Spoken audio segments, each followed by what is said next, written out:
hundreds of people around the world are injured permanently or die at the hands of people who sell fraudulent diet products.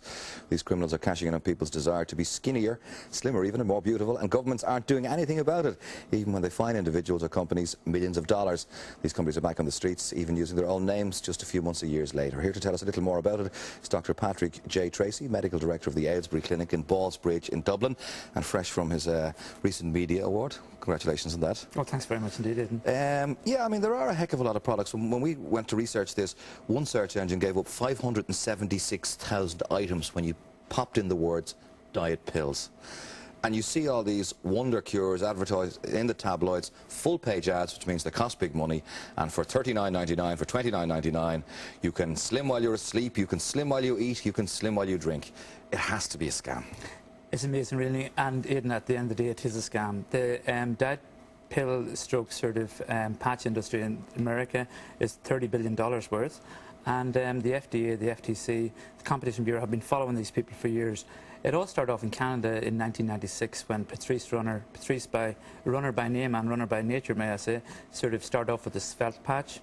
When the authorities caught up with her, she moved to Florida with the slender patch, then moved to Buffalo, then back to Florida again, split into different companies. And since that, she's re-advertised everything, and it's had the cheek almost to use exactly the same advertisement with different names. 13 different products. How much has she made? We know millions. It's difficult to know. Now, what does she claim the patch does? What are people actually fooled into thinking that they put this patch on? How does it work? Whenever you see the word breakthrough, miracle, effortless, run, absolutely. Okay, you lose They're all by that scams. way. Yeah. And some of the products in it actually can be quite dangerous. There's a patch doing the rounds in Ireland at the moment called La Patch. You can trace its history all the way back to Canada again. Some of the compounds that are in it, I mean, I'm going to Italy in a couple of hours and flying to the airport to go down along the sort of Adriatic coast, and the products almost sound like the towns there: Polina, Kampala, Gurana, Cambodia. And these products actually, if we look at the Gurana, Cambodia, what it actually is just HCA, hydroxycitric acid.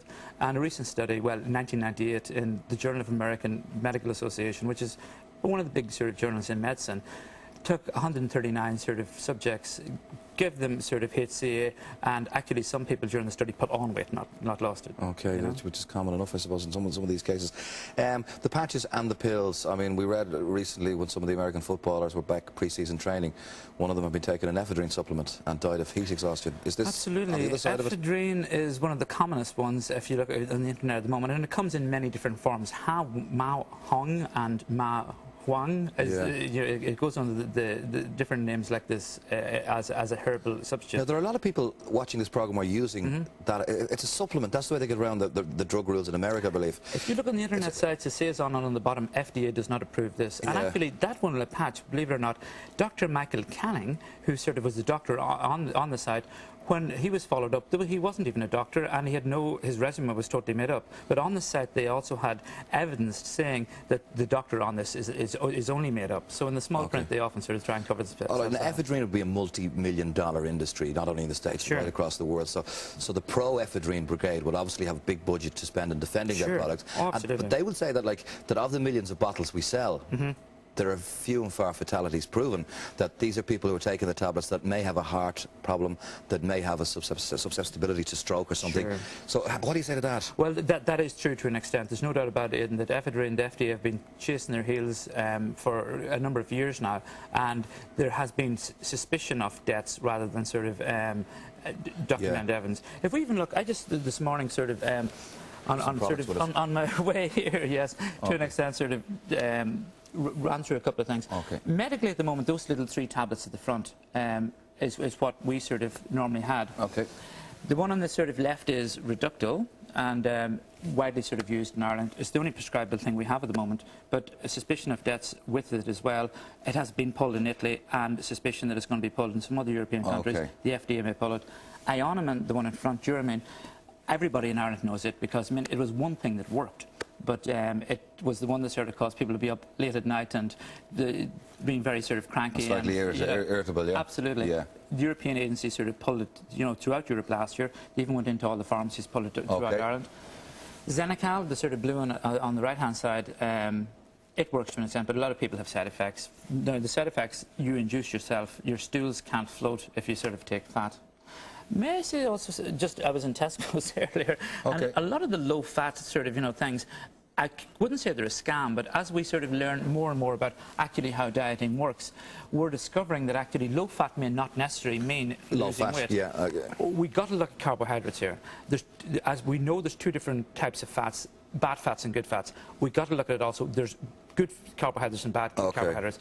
And may I say that if we take the refined foods, the white foods, that normally what it's doing is it's causing insulin to sort of come surging out into the bloodstream, scooping up all the sort of sugar that's around, and as a consequence, we get hungry and eat more. So what do you recommend then? Raw foods? Raw food is the big buzzword that's sweeping the States at the moment, at raw food restaurants, whereby all the food is made of natural ingredients within 30 minutes and brought to your table. It must be consumed within 30 minutes. Could I just give you a little analogy? Yes, please, yeah. Maybe. If we sort of take Northern Ireland during the Troubles to an extent, and whenever sort of the paramilitaries had a big hit against the RUC, the army came in, cleared the streets, and took all the guys, put them in prison, whatever, and suddenly graffiti went up everywhere because the ordinary paramilitaries who were controlling the streets weren't there. This is exactly the same as this with carbohydrates.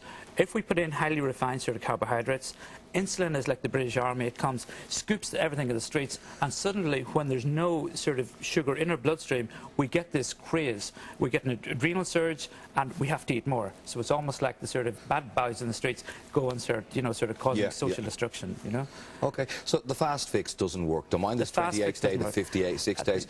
The only way is tried and tested, take it a week at a time. And not only that, but the only way you're going to lose weight is either don't diet and burn off the calories you have, or else do diet and put less calories into the equation. Okay, exercise. And of course, again, when anyone considering a diet at this point, check out your local GP first if you haven't been exercising in quite some time. Absolutely. All right, well listen, good luck, continued success with the media trail. Enjoy the trip to Italy. Oh, well, thank you very much. And I've no doubt we'll see you back here soon at Ireland AM. Okay. Dr. Patrick J. Treacy there, Medical Director of the Ailesbury Clinic in Ballsbridge in Dublin.